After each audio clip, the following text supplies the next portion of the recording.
Alongside Rob Lewis and Brent Hubbs, I'm Austin Price for the Rocky Top Roundtable. Florida week, guys. Of course, the question all week long is who's going to play quarterback for Tennessee on Saturday? Is it going to be Joe Milton, who returns after injury, or is it going to be Hendon Hooker, who played solid last week, although still has turned the ball over a little bit? Rob Lewis, I'm going to say both and take the cop-out answer. I agree with you. I think, again, I'm just trying to parse what Josh Heupel says in his comments, and he has so clearly not given up on Joe Milton that I think he wants to start Milton, but you made this point in our podcast.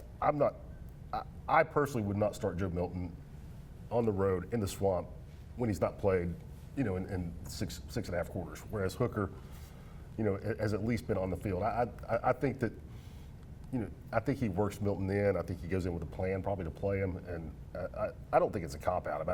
I think they will play both. I agree. I do think that Hooker probably gets the start. I think he's going to get the lion's share of the work. He was available last week. Joe Milton wasn't, and that's not, a knock on Joe Milton. It just boils down to, I think, going into your first game, I think you want somebody that's kind of been available and not a little bit rusty. You think about Byron Young was labeled rusty, having missed the first 2 games before Tennessee Tech. One would think Joe Milton would be rusty, having not played since early on in the Pittsburgh game. Yeah, you're right. And here's the other thing we don't know is we've heard Josh Heupel talk about how this offense hasn't gone at the pace he wants it to go at, specifically with Hendon Hooker on the field at quarterback. Is that because Hendon Hooker doesn't play fast enough? Is that because Cooper Mays has been out? So on the practice field this week, have they been more to the tempo of Josh Heupel's liking with Hooker on the field? Because one of the advantages you think right now when you size them up, Austin, is that Milton has an advantage over because of speed of play. But where is that right now? The other thing that gives Hooker the advantage is a much better runner.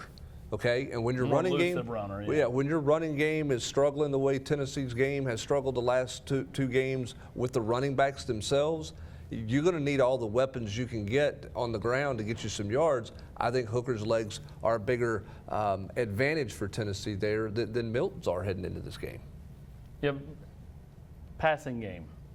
What receivers do you feel like Tennessee can count on through the first 3 weeks? Because you've had spots where everybody's flashed, but can you truly go into the game and go, I know I can count on him? Is it Bayless? I know he just kind of come on the last. I don't think they have a go-to guy. Quarters. Do you guys? Is Bayless Jones your go-to guy? He played sparingly against Bowling Green. He had one nice, catch. He turned into a long run and touchdown last week. Jalen Hyde, he got dinged up against Pitt, but I don't know that he's been quite what I expected him to be after the way he flashed as a freshman. I'm just. I don't mean to be hypercritical, but I'm underwhelmed by the receiving corps right now, and I think that's part of the problems you've seen in the passing game. Yeah, I would go Bayless Jones as, quote, the guy who's the go-to because he's the most experienced guy. And right now your passing game is more of a sideways passing game or a short passing game, and to me, he's the guy who is the best with the ball in his hands, who's going to give you a chance maybe to break a tackle or go that way.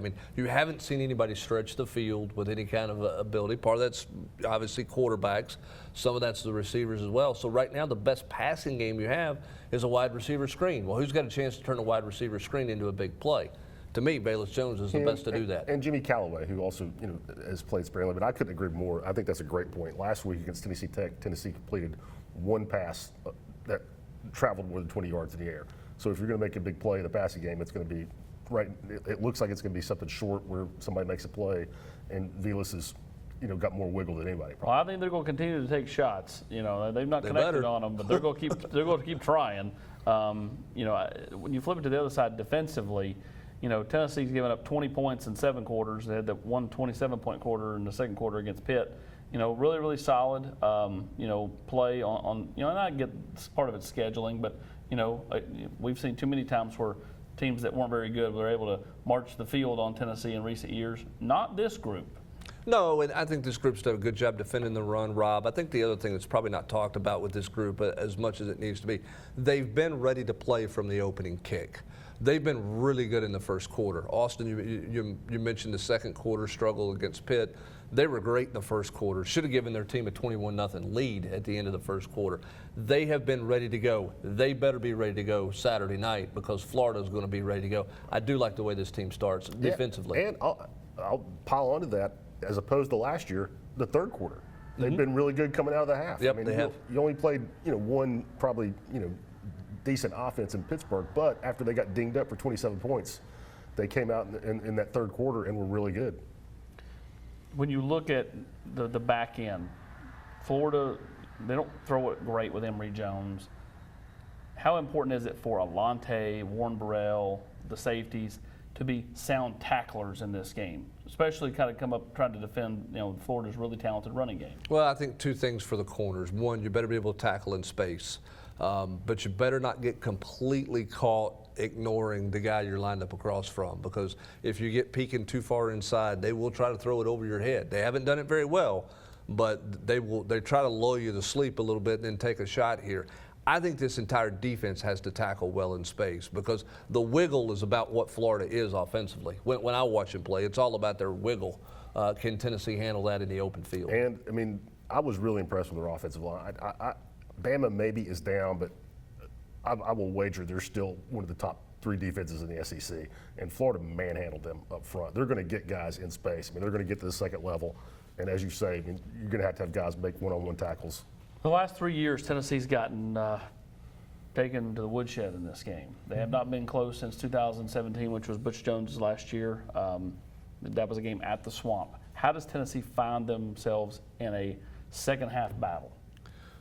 Don't turn it over. Don't give Florida easy points, for one. That's one for me. The other thing for me, Rob, is eliminate the explosive plays. Make Florida earn it, driving the length of the field. Don't give up a 30-yard, 40-yard chunk play or 50-yard chunk play here. Yeah, it's not rocket science. I mean, Tennessee's got to win the turnover battle, has to win the turnover battle to be in it in the second half if they're going to outperform what the odds makers say. And in addition to limiting Florida's explosive plays, Tennessee's got to make some. I mean, I think we'll all agree that in these first 3 games, Josh Heupel has shown that he can scheme guys open. He can get guys open down the field. Somebody at quarterback's got to pull the trigger and make those plays. Better make some first downs too and keep that defense on the sideline. So you better not be in 4 or 5 3-and-outs in the first half where your time of possession is 90 seconds, because if you do, it could be a long night. Well, that's when it can snowball. Absolutely. That crowd's going to have all day to party and Stu?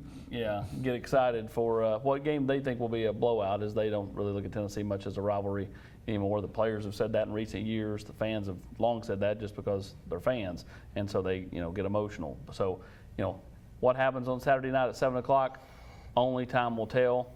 This guy says he's got to see it to believe it. For the Silver Fox and Salt and Pepper, I'm Austin Price.